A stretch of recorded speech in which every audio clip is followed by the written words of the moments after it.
창세기 46장과 47장 말씀입니다. 45장에서 자신의 존재를 알린 요셉은 형제들에게 가나안 땅에서 아버지와 모든 가소를 데리고 오라 말합니다. 요셉이 살아있음을 알게 된 야곱은 죽은 줄만 알았던 아들 그 요셉을 만나게 될 생각에 마음이 설렜습니다. 그리고 드디어 야곱은 가소를 이끌고 가나안 땅을 떠나 브엘세바에 이르렀습니다. 야곱은 브엘세바에서 하나님께 희생제사를 드립니다. 브엘세바에서 희생제사를 드린다는 것이 무엇을 의미할까요? 이제는 야곱이 어떠한 중대한 결정을 할 때에 하나님의 뜻을 먼저 구하는 자가 되었다는 것입니다. 브엘세바는 약속의 땅인 가나안의 최남단의 땅입니다. 약속의 땅과 애굽의 경계선이었던 것입니다. 가나안 땅을 떠나서 애굽에 들어가기 전에 정말 이것이 하나님의 뜻인지를 물을 수 있는 그러한 하나님에 대한 믿음을 가진 자가 되었다라고 하는 것입니다. 그토록 보고 싶었던 요셉을 이제 이 경계만 넘어가면 만날 수 있음에도 불구하고 야곱은 자신의 감정에 치우치지 않고 먼저 하나님의 뜻을 구하고 있었던 것입니다. 그런데 이 긍정적인 의미와는 반대로 야곱이 브엘세바에서 희생제사를 드린 것은 하나님이 약속하신 가나안 땅을 떠난다는 것이 야곱에게는 매우 두려운 일이었다라는 것을 의미하기도 합니다. 왜냐하면 일찍이 야곱은 아버지 이삭을 떠나서 바다나람에 있는 외삼촌 라반의 집에서 살 때에 오랜 시간 동안 삼촌의 속임수와 여러 가지 힘든 경험들을 했었기 때문입니다. 우여곡절 끝에 아버지 이삭이 있는 곳으로 돌아가게 되었지만 자신을 그토록 사랑해 주셨던 어머니 라헬과는 다시는 재회하지 못했습니다. 이러한 좋지 않은 기억들과 경험들이 야곱이 가나안 땅을 떠나는 것에 있어서 충분히 두려운 요소로 작용했을 것입니다. 야곱이 두려워했다는 증거는 야곱이 희생제사를 드린 그 밤에 하나님이 이상 중에 나타나셔서 애굽으로 내려가기를 두려워하지 말라라고 말씀하고 있는 것을 보면 알 수 있습니다. 또한 47장 29절 이하에서도 애굽 땅에 대한 야곱의 이미지가 어떤지를 잘 알 수 있습니다. 자신이 애굽에서 장사되지 않도록 요셉을 불러서 맹세하게 하지 않습니까? 야곱은 자신에게 찾아온 두려움을 이제는 인간의 방법으로 해결하려 하지 않고 하나님의 뜻을 구하는 방법을 선택하게 되었습니다. 그리고 하나님은 그런 야곱에게 응답해 주셨습니다.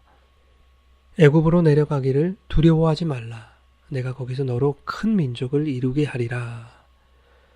이것은 아브라함과 이삭과 야곱을 관통했던 하나님의 복이었습니다. 이렇게 복 주실 것을 말씀하시고 내가 너와 함께 할 것임을 다시 한번 확인시켜 주시는 것입니다. 내가 너와 함께 애굽으로 내려가겠고 반드시 너를 인도하여 다시 올라올 것이다. 이렇게 말씀합니다. 이 말씀이 결국 430년 뒤에 모세를 통해 이루어진 것이죠. 야곱은 하나님이 함께 하신다는 말씀에 확신을 얻고 애굽으로 내려갑니다. 드디어 요셉과 눈물의 재회를 하고 곧이어 야곱은 바로와 대면하게 됩니다. 야곱은 바로에게 내 나그네 길의 세월이 130년 험악한 세월을 보냈다고 그렇게 말합니다. 그런데 그 험악한 세월을 보낸 자가 애굽의 왕을 축복하고 있는 것이죠. 먹고 살 길이 없어서 고향 땅을 떠나온 그 힘없는 이방인이 지금 한 나라의 왕을 축복한다는 것이 여러분 이해가 되십니까? 히브리서 7장 7절에 보면 축복은 높은 자가 낮은 자에게 하는 것이 당연한 것으로 기록되어 있습니다. 그렇다면 한 나라의 왕인 바로보다 나그네 인생, 험악한 세월을 보낸 야곱이 더 높은 자라는 것입니까? 그렇습니다. 세상은 높고 낮음을 그의 직위나 위치, 그가 가진 힘이나 권세 등으로 판단합니다. 그러나 하나님은 그러한 세상적 가치나 기준에 의해 인간의 높고 낮음을 판단하지 않으십니다. 하나님은 때때로 어려움도 겪고 실패도 겪고 또 환난과 고난을 당하는 자들이라 할지라도 하나님의 뜻을 구하고 그 뜻대로 순종하는 자들을 높이 들어 올리시는 것입니다.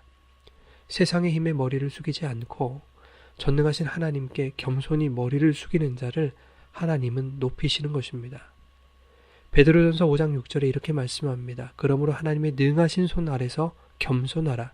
때가 되면 너희를 높이시리라. 오늘 저와 여러분의 삶 속에서 하나님이 우리에게 원하시는 뜻이 무엇인지 겸손하게 듣게 되기를 바랍니다.